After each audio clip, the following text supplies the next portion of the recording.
Ang kwento ni Tomby.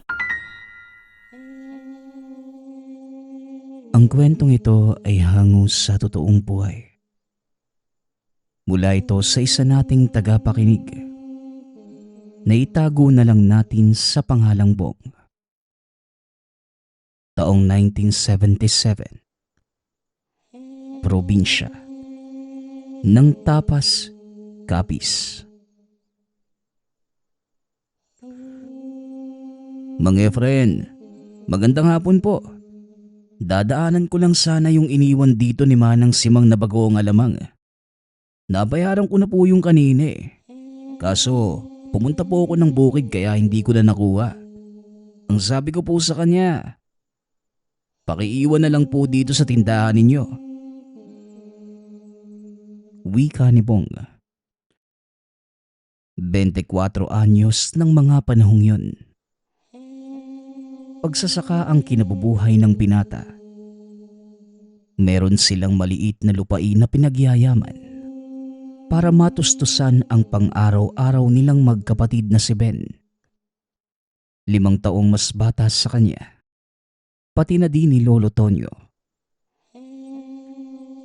Oh, magandang hapon, Bong.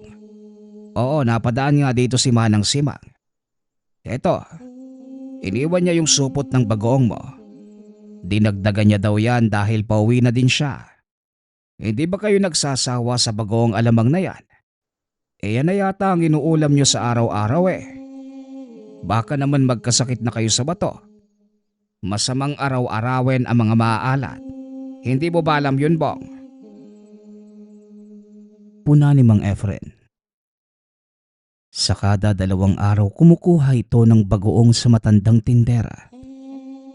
Kaya alam ni Mang Efren na ito ang inuulam ng binata sa araw-araw.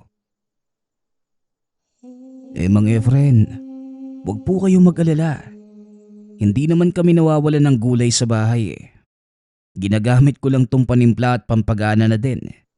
At isa pa eh, naawa ko kay Manang Simang eh. Balita ko mag-isa na lang siya sa buhay eh. Pagtitinda na lang ng bagoong alamang ang pinagkakakitaan niya. Ano ba namang bumili ako ng kahit isang balot lang? Kung sa bagay, tama ka nga naman. Ang alam ko, doon siya nakatira sa malapit sa Talampas. Nakakaawa nga at iniwan na lang ng mga anak. Maayos dati ang buhay nila eh. Pero ewan ko ba, bigla na lang bumulusok ang kabuhayan niyang si Simang. Wika ni Mang Efren.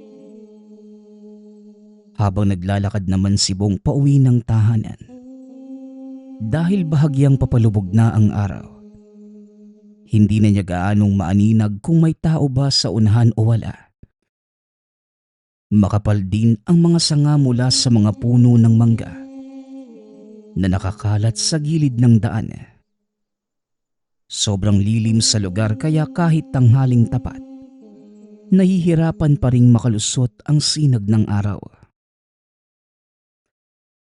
Teka, tao ba yung nasa unahan? Anong ginagawa niya sa bahay nila Aling Barbara? Tanong ni Bong sa sarili. Hindi masigurado ng binata kung tao ba ang nakikitang gumagapang sa bakuran ng kapitbahay. Buntis ito sa pagkakaalam ng binata. Nasa laot ang asawa at bukas pa ang balik. Papalapit na sana si Bong. Ngunit napansin siya ng tao. Tumakbo ito papunta sa masukal na manggahan. Ngunit hindi malaman ni Bong kung namamalikmata lamang siya. Dahil tumatakbo ito sa kakawyan gamit ang 4 na paa. Ay, pagod na yata talaga ako ah. Kailangan ko nang kumain. Sana naman, madaming bahaw pang natira si Ben. Umaga pa ang huli kong kain eh. Wika ni Bong sa sarili. Nang marating ang tahanan, kagad itong nagmano kay Lolo Tonyo. Kasalukuyan itong nagpapaningas ng apoy sa bakuran para sunugin ang mga tuyong dahon na naglalaglagan. Kaawaan ka po. Mabuti naman at narito ka na. Yan ba yung alamang ni Simang? Akin na ng magis ako na at magkalasa. Nasosobrahan yata sa hugas ni Simang, kaya sobrang pakla ng alamang niya. Sinabihan ko na yun nung nakaraan na wag nang tabangan eh. Wika ni Lolo Tonyo. Lolo, hayaan niyo na po. Tulong na din natin kay Manang Simang yan. Hindi naman porket mahirap tayo hindi na natin kayang tumulong sa kapwa natin. Tsaka palagi kong iniisip, paano kung ikaw ang nagtitinda? O kaya si Ben, tapos ni isa walang bumibili. Lolo, magtapat ka nga. May nakaraan ba kayo ni Manang Simang? Ilang beses na nga niyang sinabi na libre na lang daw, kaya wag ko nang bayaran. Pero hindi ko naman kaya na kunin na lang yung alamang nang hindi nagbabayad, no? Alam niyo po, Lolo, timplahan mo na lang po yan. Alam ko naman na magaling kang kusinero Tugon ni Bong. Magsasalita pa sana si Lolo Tonyo pero... siya nga pala, Lo. Kanina may nakita akong nilalang sa labas ng bahay nila Aling Barbara. Noong una akala ko tao Lumingon pa nga yun sa akin. Kaso nung papalapit na ako, biglang tumakbo na gamit yung 4 na paa. Anong hayop po kaya yun? Sa tagal ko dito kanina lang ako nakakita ng ganun. Tanong ni Bong. Habang nililinis ang mga putik sa paa malapit sa balon. Nasisigurado mo bang tao ang nakita mo, iho? Baka naman dala lang ng pagod at gutom. Ang sabi ko naman sa'yo, huwag mong sasagarin ang sarili mo sa pagtatrabaho. Tugon ni Lolo Tonyo. Kuya, baka naman aswang yung nakita mo.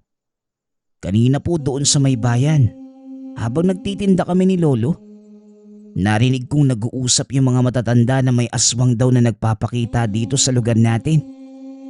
Ayon pa sa kwento nila, nung isang araw, may mag-asawang naglalakad pa uwi sa bahay nila. May nakita silang babaeng nakahiga sa gitna ng daan. Akala nila kung napano na. Kaso nung lalapitan na nila, bigla na lang gumalaw at sinugod sila. Mabuti hindi pa sila nakakalayo sa mga kabayan. Kundi, baka nalapa na sila Sabat ni Ben. Habang kasalukuyang nagsasaing. Sa halip na mag-alala ito tungkol sa kwentong aswang ng kapatid, nagulat ito nang makita na wala pa siyang makakain. Nako, walang bahaw. Kanina pa ako nagugutom Ba't mo naman inubos yung bahaw, Ben? Alam mo namang pauwi na ako, di ba? Sige na nga, bilisan mo na magsaing. Wika ni Bong, kasabay ng pagsimangon.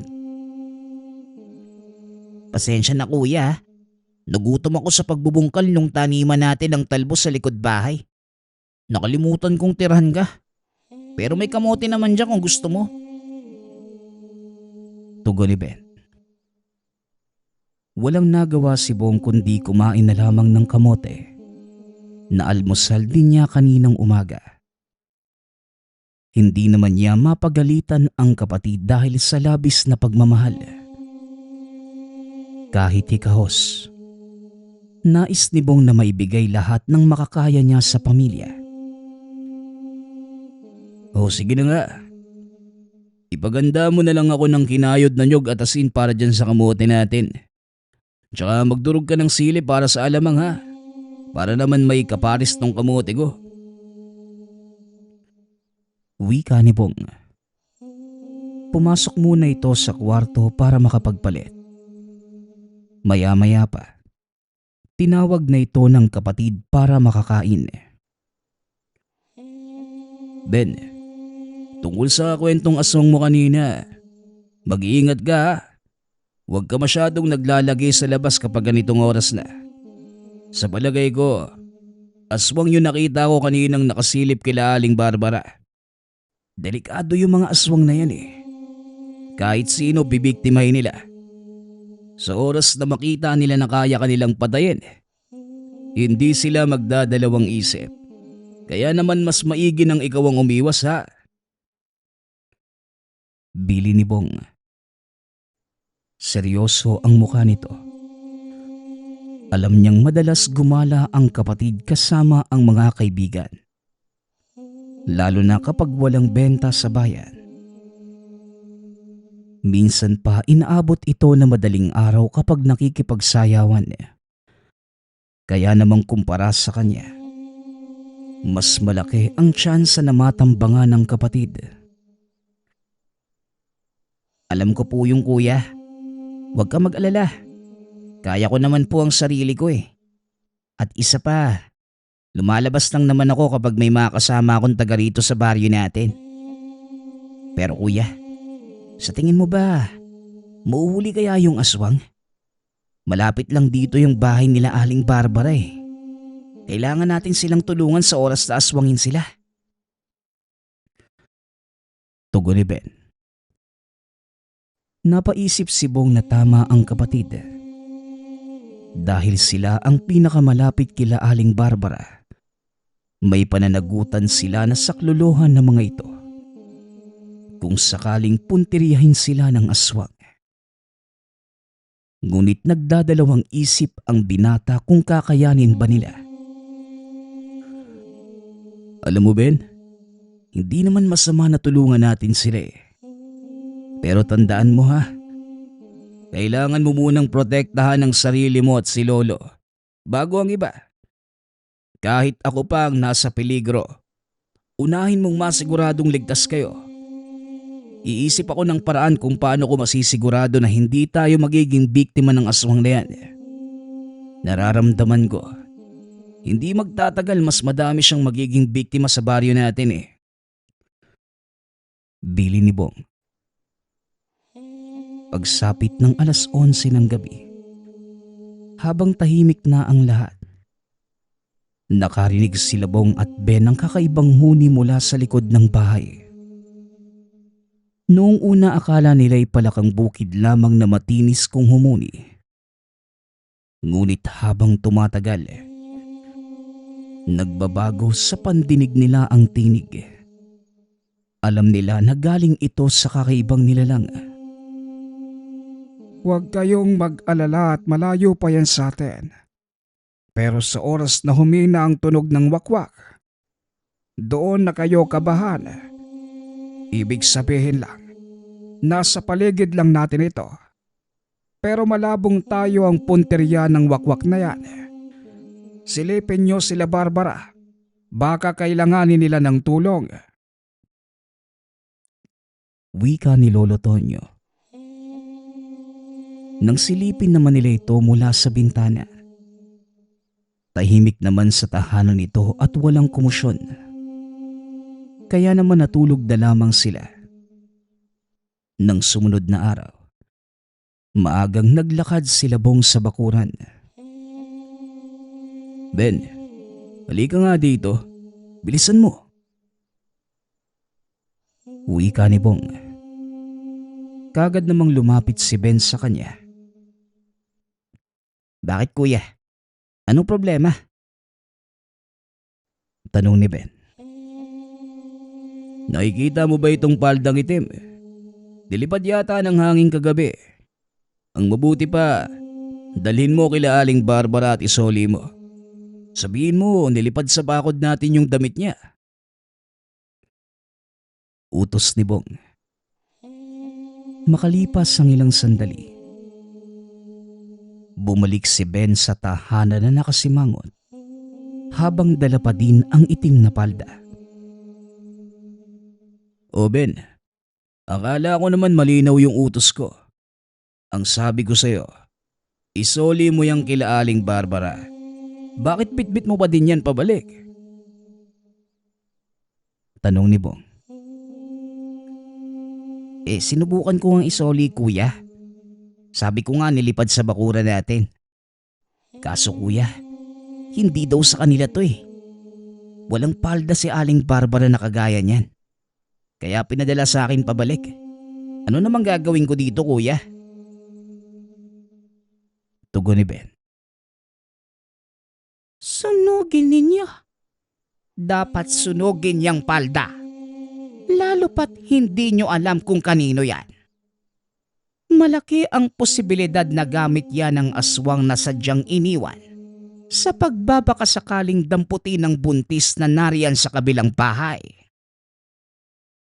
Wika ng matanda nang mapadaan ito sa tahanan ni Labong. Oo, tama si Simang. Ang mabuti pa, Ben, sunugin mo na yung palda dyan sa labas ng bakuran natin. Mahirap na at baka kung sino pa ang may-ari niyan. Sige na, Ben. Sunugin mo na kagad. Dagdag ni Lolo Tonyo. Napatitig na lamang ang magkapatid sa matanda. Dahil tila lumabas na lamang ito kung saan. Nang sundin ni Ben ang suwestyon ni Aling Simang, bigla naman itong nawala. Nagulat ako dun . Nakita mo bang papalapit siya, Lo? Minsan, kinikilabutan ako kapag malapit si Aling Simang . Tanong ni Bong. Habang nasusunog ang palda, may dumaan na babae na nagtitinda ng karne. Matalim ang pagkakatitig sa kanila. Nakapasok na si Labong at Lolo Tonyo sa loob ng bahay. Naiwan naman si Ben sa labas ng tahanan.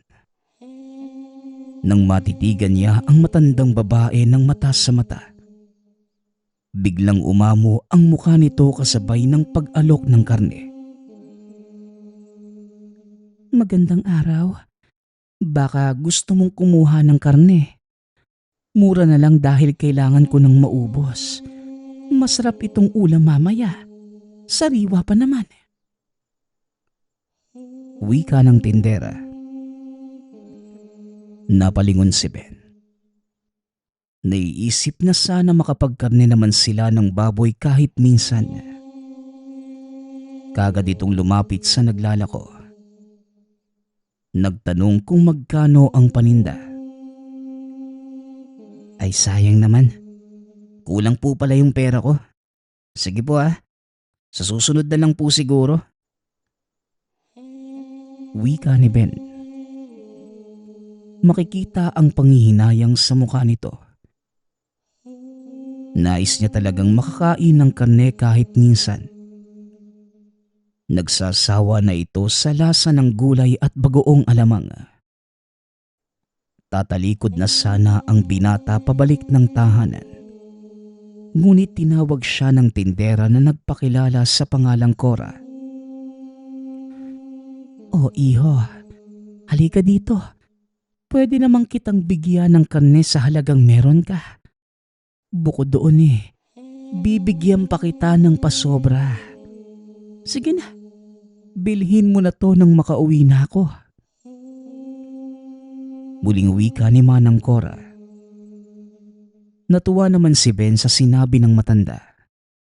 Sa wakas, makakapagluto siya ng nilagang baboy para sa kanilang tatlo.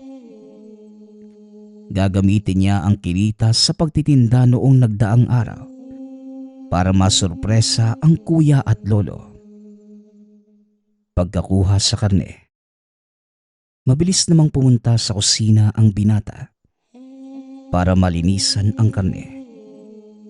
Inihanda na niya ang nilaga, kasabay ng mga gulay na makukuha lamang sa bakuran. Maaamoy sa buong tahanan ang mabangong luto ni Ben. Maging ang lolo at kuya. Natuwa nang malaman na nagluluto si Ben ng nilaga. Alam mo Ben, hindi ka na sana gumastos para sa nilagang baboy . Pero mabuti na din at naisipan mo. Matagal na din tayong hindi nakakakain ng karne. Wika ni Bong. Nang maluto ang nilaga, kagad na silang kumain. Naubos na nila ang ulam pero tila bitin pa rin sila sa kinain. Napakasarap ng pagkakaluto mo, Apo. Kaso, parang kumalamang sikmura ako ah. Ay, hindi talaga sasapat ang kakarampot na karne sa atin. Wika ni Lolo Tonyo. Hayaan niyo ulo. Bukas po kapag naibenta ko yung mga uling na ginawa ko, ibibili ko kayo ni Ben ng karne. Tis-tis na lang po muna ha. Tugon ni Bong. Nang lumalim ang gabi at kasalukuyang natutulog ang binata, naalimpungatan sila dahil tila may huni muli ng wakwak sa labas. Ngunit sa pagkakataong yon, nadidinig nila ang mga paggalaw ng puno malapit sa bakuran. Kaya naman napasilip si Bong sa bintana at tinitigan ito.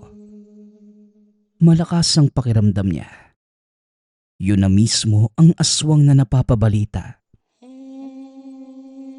Kuya, nadidinig mo rin ba? Nandyan na yata yung aswang. Anong gagawin natin?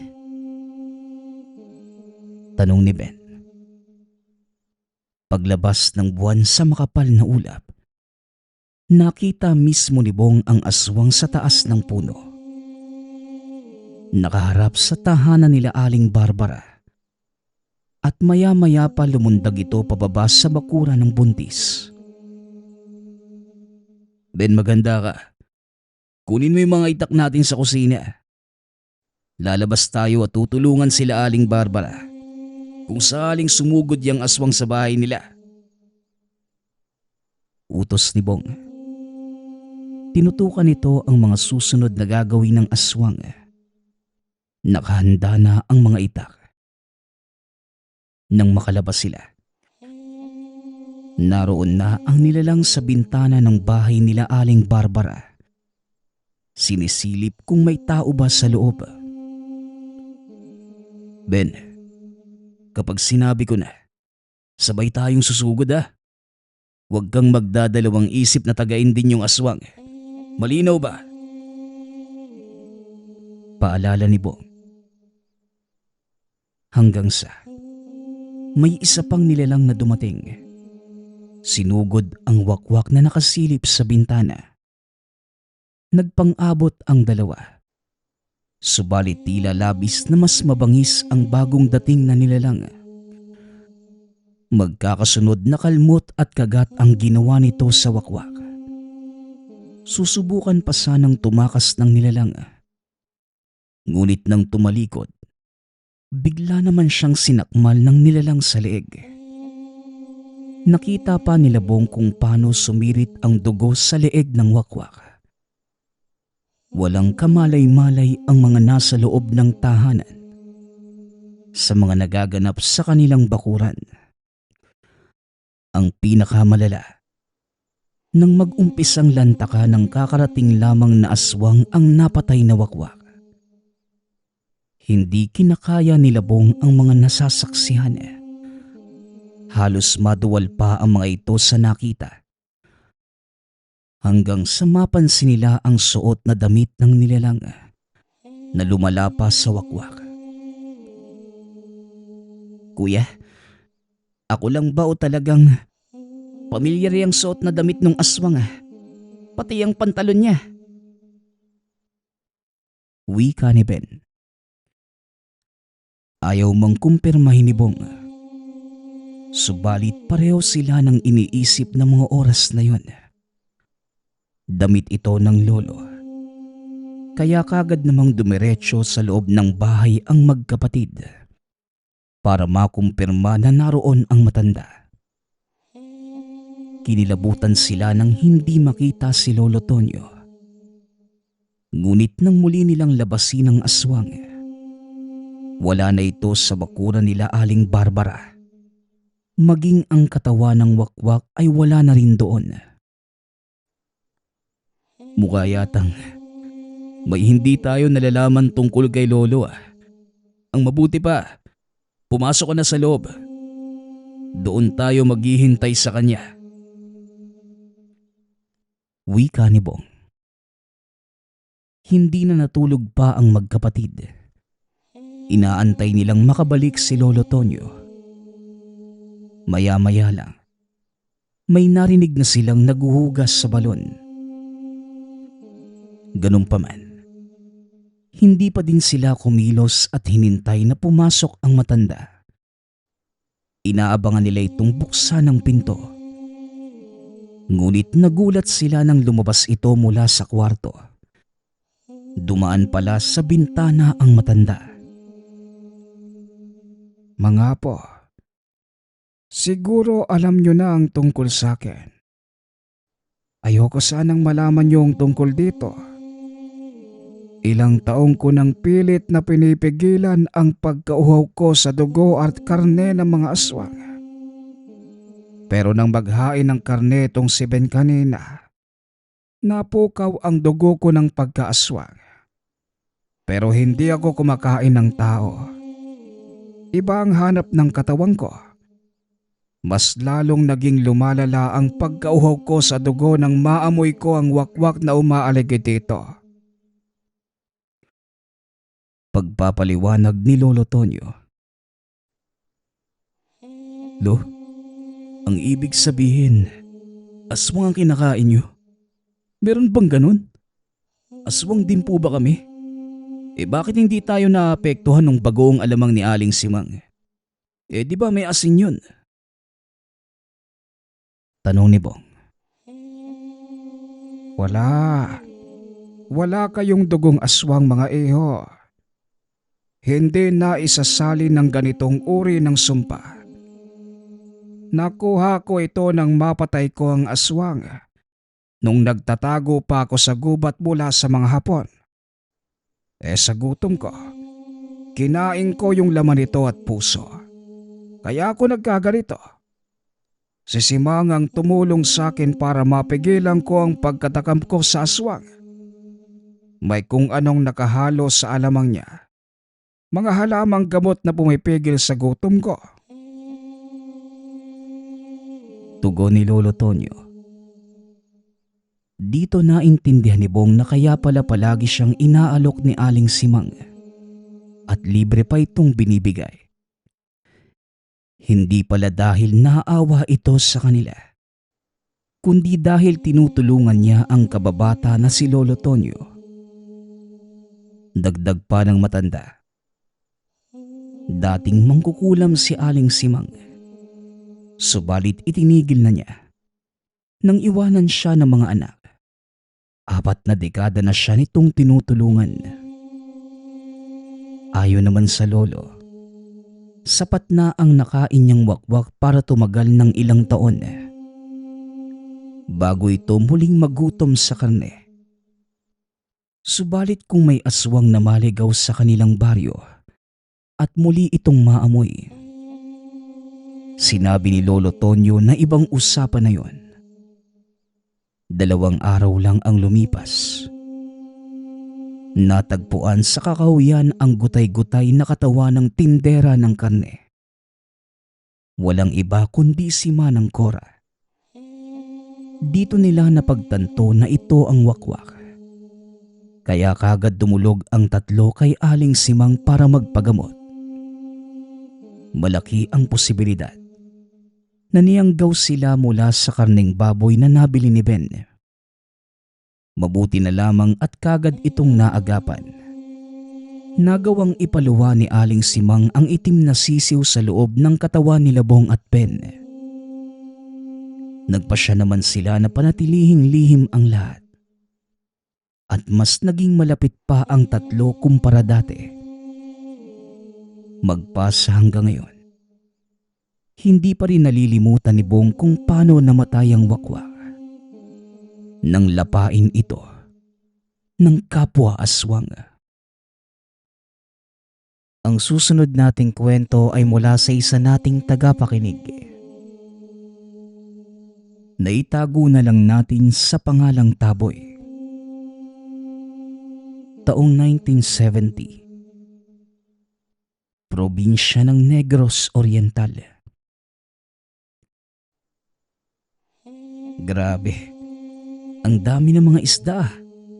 Parang sinalok nyo lang sa laot yung mga yan. Grabe talaga. Sa lahat ng sakayan sa lugar natin, ang bangka ni Gloria yung masasabi kong pinagpala sa biyaya eh. Wika ni Matias. Sinabi mo pa. Lahat ng mga sasakyang pandagat dito, siya ang pinakamadami palagi ang huli. Kaya siguro siniswerte sila. Kasi may mga binabenta sila sa palengke. Pero yung iba naman, ipinapamigay lang nila sa mga nangangailangan. Oo nga eh. Maswerte dahil napaka mapagbigay ni Lola. Kita nyo naman. Kahit kami mga apo niya, mas nasisiyahan kapag nakikita na marami siyang nababahagian ng huli. Tsaka, magaan sa loob kapag nakikita mong nakakapagbigay ka kahit sa kaunting paraan. Pero syempre, hindi naman palagi puro biyaya lang. Kung susumahin, si Lola talaga ang magaling eh. Madami siyang alam sa usaping pandaragat. Tugon naman ng apong si Taboy. Sumang-ayon ang mga kaibigan sa pahayag nito. Isa sa malaking sakayang pandagat sa lugar ang bangka ni Gloria. Halos araw-araw, tuni-tuniladang isda ang nakukuha nito. Ngunit sa likod ng masaganang biyaya ang lihim ni Lola Gloria. Ayon sa matanda, ang lahat ng biyayang natatamasa ay nagmula sa kalikasan. Ibinibigay lamang ito sa kanila para maipamahagi din sa nangangailangan. Dagdag pa ni Lola Gloria, bilang ganti sa mga natatamasang grasya, taos-puso niya itong ibinabalik sa kapwa. Naging tanyag sa lugar ang bangka ni Gloria. Hindi lang dahil malakas itong manghuli ng isda. Bagkus ito lamang ang natatanging sakayang pandagat na bukas sa tao. Ngunit hindi lahat ng nakapalibot ay natutuwa sa ginagawang kabutihan ng matanda. Marami ding naiinggit sa paligid.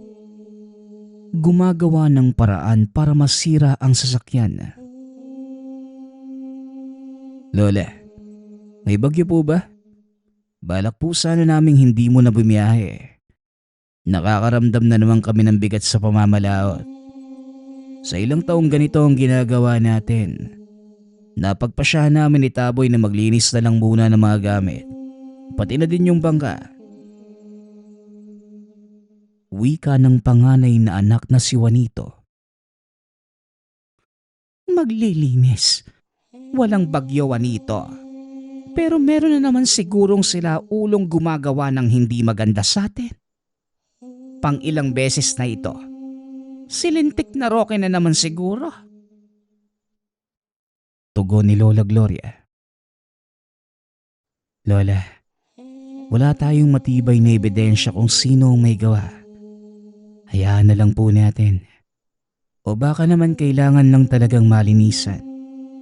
Tsaka wala din tayong oras para magkumpon eh.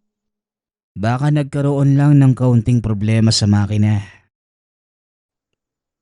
Sabat ni Taboy.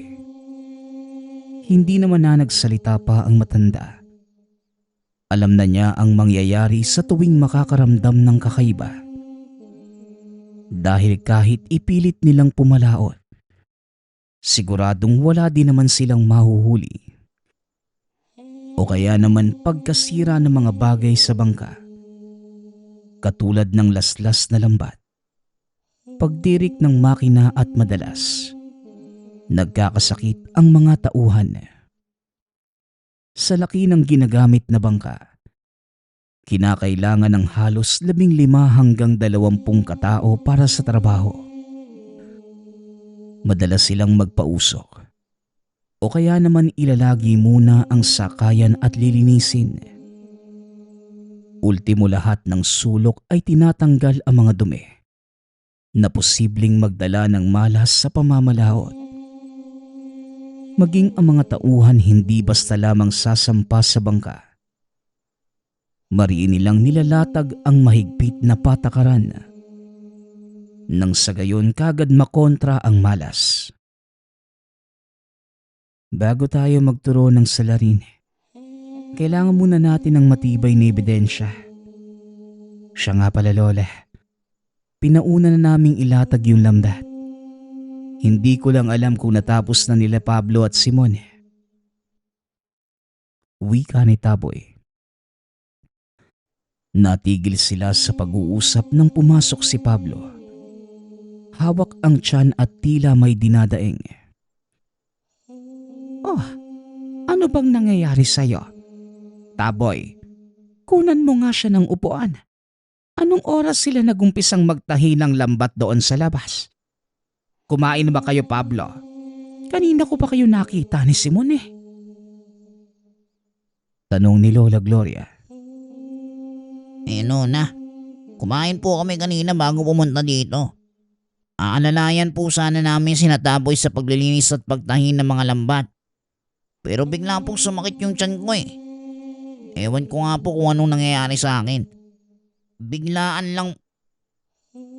Hindi natuloy sa pagsasalita si Pablo. Bigla itong namutla at nawala ng malay. Sa taranta ni Lola Gloria, bigla itong napasambit ng kataga at napakunot naman ang noo ni Juanito. Lola, masama lang po ang pakiramdam ng tao. Saka baka nahampas lang na masamang hangin. Sinabi ko na po na hindi maganda ang panahon ngayon, tsaka... Natigilan si Juanito. O sige na, buhatin nyo na yan at tawagin nyo ang albularyong si Bonito. Ang sabihin mo, kailangan niyang magdala ng mga kagamitang panglinis. Sige na po, nag-aalala din ako sa nangyayari sa tauhan natin. Utos ni Lola Gloria. Ako na po ang tatawag, Lola. Magpahinga na po muna kayo. Kuya, pakitawag na lang po muna ang asawa nito. Namumutla na eh. Mukhang tinamaan nga ng malamig na hangin. Paano ba naman? Palagi kasing walang damit. Tugon ni Taboy. Inayos ng dalawa ang pagkahiga ni Pablo. Kagad namang umalis ang binata para tawagin ang manggagamot. Habang si Lola Gloria naman, tinawag ang iba pang mga apo at nagpakuha ng mga dahon ng halamang gamot. Karamihan dito ay pinalaga, habang ang iba naman ay pinausukan. Ayon kay Lola Gloria, maaaring makapasok ang malas sa tahanan dahil sa nangyari kay Pablo. Kaya kailangan nila itong pausukan para mawala. Dagdag pa ng matanda, hindi lang basta masama ang pakiramdam o nahampas na masamang hangin ang tauhan, kundi kagagawa ng kung sino. Ilang sandali lang ang lumipas. Nakarating na si Taboy kasama si Mang Bonito. Nakatali pa ang itim na tela sa ulo ng albularyo habang umunguya ng nganga. Bago humakbang papasok, tumayo ito sa tapat ni Simon na kasalukuyang nag-aayos ng tinatahing lambat. Huwag mo nang tapusin yan, Utoy. Tumayo ka muna at gumilit. Huwag kang papasok ng bahay at ikaw ang magsasagawa nito. May papakuha ko sa iyo. Taboy, tawagin mo nga muna ang lahat ng mga kasama niyong namamalaot. May kakaiba akong nararamdaman. Hindi lang basta mabigat. Parang hinahatak pa ang pakiramdam ko. Wika ni Mang Bonito. May hawak na pamukpok ang matanda. Yari ito sa ginto na tila kahawig ng maliit na martilyo. Dagdag pa niya, markado ang binata ng sumpa na nagmula sa tinanim ng salaguron. Hindi pa matukoy ni Mang Bonito kung paano sinasagawa ng mga salaguron ang sumpa. Ngunit sigurado itong nautusan lamang ang mga ito na maghasik ng lagim kila Lola Gloria Nanatili lamang ang matanda sa labas ng tahanan. Taboy, hindi lang ito pangkaraniwang halit. Mukhang alam ko na kung bakit. Abay, mukhang may naiinggit sa magandang huli nyo noong nakaraan. Wika ni Mang Bonito. Sinasabi ko na nga ba? Bonito, matutukoy mo ba kung sino ang may gawa? Saka pang ilang beses na niya itong ginagawa sa amin. Hindi pa rin ba siya nadadala sa mga balik sa kanya? Tanong ni Lola Gloria. Gloria, ang mga ganitong tao ay nauutusan lamang. Sa hirap ng buhay ngayon, sigurado kung hindi maganda kung magiging madahas din tayo sa pagbalik ng sumpa sa kanya. Hayaan nyo, ako na mismo ang gagawa ng paraan para matukoy kung sino ang naguutos. Sa ngayon susuriin ko muna maging mga tauhan na nakasama nyo mula noong isang araw. Posibleng maging sila nahawa din at namarkahan. Tugon ni Mang Bonito. Habang nakatayo si Simon sa gilid, hawak nito ang binigay ni Mang Bonito. Si Taboy at Juanito naman inalalayan si Pablo upang maunang masuri. Wala pa din itong malay na mga panahong yon. Ngunit mababakas sa mukha nito ang panghihina. Namumutla at sobrang lamig ng katawan. Indikasyon na kumalat na ang sumpa sa katawan ni Pablo. Nag-usal ng proteksyon ang albularyo bago ihakbang ang mga paa papasok ng tahanan. Hindi alintana na matanda kung mahahawa din siya sa sumpa. Ngunit ayon sa kanya, hindi ganon kagaling ang may gawa nito. Dagdag pa ni Mang Bonito, tila hindi na pag-aralan ng mga salarin ang gagawin. Basta lamang nagsaboy ng sumpa at walang kwentang halit. May maitutulong po ba kami, Mang Bonito? Saka paano ka makakasigurado na may tinalim ng sumpa sa bahay namin? Bakit naman kami? Hindi kami nagaya kay Pablo. Lahat nandito kasama Maliban kay Lola Gloria. Tanong ni Juanito. May papakita ko sa inyo kung ano ang mga sinasabi ko. Pero sa ngayon, unahin nyo na munang ipunin lahat ng mga tauhan nyo. Pakitin nyo sila sa bangka. Gloria, alalayan mo ko ng dasal, kagaya ng dati. Tugon ni Mang Bonito. Tumango lamang ang matanda at tinawag ang mga apong babae. Pinahanda nito ang mesa kung saan nakalatag ang mga santong inaalaya ng dasal ni Lola Gloria. Humingi din ang albularyo ng mga iaalay sa gagawing ritual. Ayon pa kay Mang Bonito, kinakailangan niya ng manok na talin, bukay at itim. Kailangang pares ang kulay dahil gagamitin niya ang mga dugo nito pangontra sa sumpa.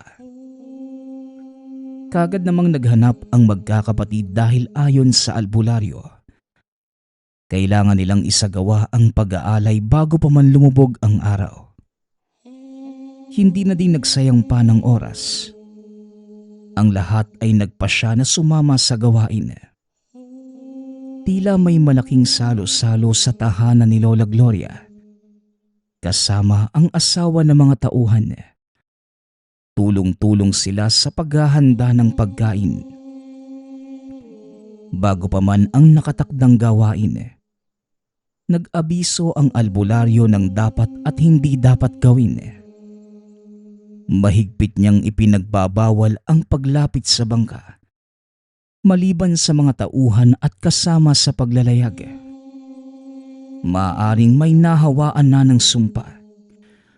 Ngunit hindi naman ito gaano kalakas at mapaminsala. Dagdag pa ni Mang Bonito, ang mabigat na presensya ay galing sa mga tauhang nakahawak sa lambat.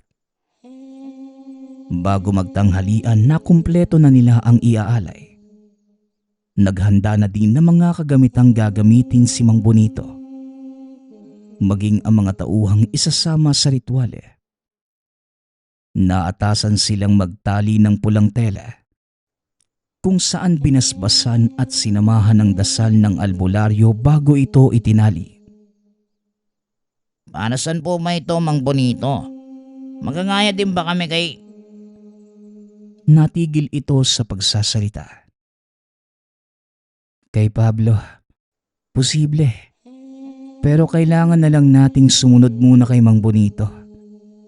Ano man ang kahihinatnan, ipanalangin nating hindi na lumala pa. Mang Bonito, siya nga pala. Malalaman kaya natin kung sino ang gumawa o posibleng nag-utos nito? May paraan dyan. Pero sa ngayon kailangan muna nating linisin ang lugar. Siya nga pala. May tabako ka ba dyan? Naubusan ng sangkap ang hanga ko Hindi naman ako sanay na walang inunguya. Tanong ni Mang Bonito. Ay meron. O sige na, magnganga ka nga muna. Hihintayin ka naman nilang matapos Pasensya ka na, Gloria ha. May kakaiba talaga sa akin kapag... Natigil sa pagsasalita si Mang Bonito nang inabutan siya ni Juanito ng nakabilog at may kumpletong sangkap na nganga. Ilang minuto pa ang lumipas nang maihanda na ang mga manok. Laking pagtataka ng lahat kung bakit piniringan ito ni Mang Bonito ng pulang tela. Isa-isa niya itong hinipan ng orasyon, hindi lamang sa bunbunan maging sa magkabilang pakpak. Pinalinya niya ang mga manok sa bangka, habang si Simon naman, hawak pa rin ang maliit na pumukpok na inaabot ni Mang Bonito. Ayon sa matanda, kailangan niyang sundan ang mga manok kung ano ang tutukain. Kailangan itong mapukpok ni Simon. Nagkatinginan ang lahat na tila nagtataka kung ano ang mangyayari. Samantala, kampante naman si Lola Gloria habang bitbit ang rosaryo. Patuloy na nag-uusal ng nobena. Maging ang albularyo may mga binibigkas din salita. Hanggang sa huminto ang mga manok sa gitna ng bangka. Doon banda sa may nakatayong poste. Nagsisilbi itong talian. Huminto ang mga manok at paulit-ulit itong tinuka. Nakisabay na din sa pagpukpok si Simon. Hanggang sa nabiyak ang kahoy. Tumambad sa harap nila ang buto. Hindi nila matukoy kung galing ba sa hayop o sa tao. Akmang dadamputin na sana ito ni Simon. Ngunit kagad naman siyang pinigilan ni Mang Bonito. Wag mo munang damputin at hindi pa natatapos. Wika ni Mang Bonito. Habang nakatingin sa manok na tila nagmamarcha papunta sa dulong bahagi ng bangka. Nagkalat naman ang patuka sa lupa. Kaya nahirapan sila Mang Bonito kung saan ba talaga pupukpukin. Hanggang sa makita nila ang mga buto. Hanggang sa kumuha ang albularyo ng baon ng nyog at nilagyan ng nagbabagang uling. Isa-isa nitong nilagay ang mga buto para maabo. Ayon sa kanya, ang abo ang gagamiting pangmarka sa mga nadamay sa sumpa. Pinagpag ng albularyo ang lahat ng kagamitan sa loob ng bangka, maging sa mga lambat. Hindi biro ang ginawa nito, Gloria. Kung hindi naagapan, baka magulat na lang kayo kung bakit isa-isang nagkakandamatay ang mga tauhan niyo. Pasalamat kayo't malakas makiramdam si Lola Gloria nyo. O bueno, gusto nyo pa bang malaman kung sino ang may gawa nito? Pwede natin siyang puntahan dito ngayon din.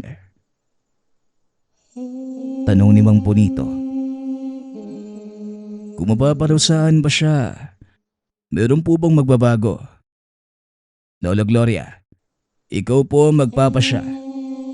Pero ang pinagtataka ko lang, sa dami namin, bakit parang wala sa aming nakaramdam na may tinanim na sumpa? Tugon ni Juan. Madali lang naman ang lahat sa saluguron. Hindi nyo nakikita o namamalayan dahil sa kapangyarihang taglay ng mga ito. Hindi nyo talaga malalaman na itinanim na ang mga buto. O siya, sige na. Ang mga manok na tumulong sa atin, makakatulong din sila kung paano natin mahuhuli ang salaguron. Pero may kagibat na problema kung sakaling mapatay natin sila. Palitan na ninyo lahat ng natuka ng manok, maging ang mga lambat. Huwag nyo nang tahiin dahil mawawala ng saysayang lahat ng pagpapagpag natin. At isa pa, meron ng nakadikit na sumpa dyan. Tugon ni Mang Bonito. Maraming salamat sa iyo, Bonito. Maaasahan talaga kapag may gantong mga usapin. Sige na, para matapos na ang lahat ng ito, tukuyin mo na kung sino ang may gawa. Kung ano man ang maging problema, handa kaming harapin ang lahat. Wika ni Lola Gloria. Napatango naman si Mang Bonito. Matapos malinis ang bangka, isa-isa ding pinausukan ang mga tauhan gamit ang abo ng mga buto na nakuha sa bangka. Ngunit ibang gamutan ang ginawa ng matanda kay Pablo. Pinainom pa ito ng kung anong likido na dala ng matanda. Sa kabilang banda naman, ang mga manok ay isa-isa ding ginilita ng ulo maliban sa bukay. Ginamit ito ni Mang Bonito para utusan kung saan ang tahanan ng nagsagawa ng sumpa. Namangha ang lahat dahil ayon kay Taboy, tama ang kutob ni Lola Gloria na si Roque nga, na malapit sa tahanan nila ang may gawa. Matagal na kaming nagpapasensya sa ginagawa mo. Inulit mo pa pero kakaiba ngayon. Gusto mo pa talagang pumatay ng tao? Tanong ni Mang Bonito. Patawarin niyo po ako, Lola. Napag-utusan lang ako. Alam niyo naman, sa hirap ng buhay kailangan kong dumiskarte. Tugon ni Roque habang umiiyak. Pero hindi sa ganitong paraan. Gloria, kayo na ang humusga kung ano ang dapat gawin sa kanya. Wika ni Mang Bonito. Napabuntong hininga ang matanda. Tinignan nitong maigi ang sitwasyon. Iniisip na kawawa naman ito kung mapaparusahan na matindi. Bilang gante, pinalayas nila sa lugar si Roque. Ayon sa matanda, sa oras na tumuntong muli ito sa lugar, mamamatay ito kahit walang ginagawang masama. Maging ang mga taong nakasama sa nasabing sumpa. Halos kuyugin si Roque pero inawat ito ng magkakapatid. Ayon kay Taboy, lahat ng ginagawang masama ay may balik din na masama. Hayaan na nating sarili niyang karma ang bumalik sa kanya. Wika ni Juanito. Hindi na nagsalita pa si Roque. Ni hindi na ito nagbitbit pa ng gamit at bigla na lamang tumakbo papalayo. Samantalang sinunog naman nila Taboy ang tahanan nito para wala nang mabalikan si Roque.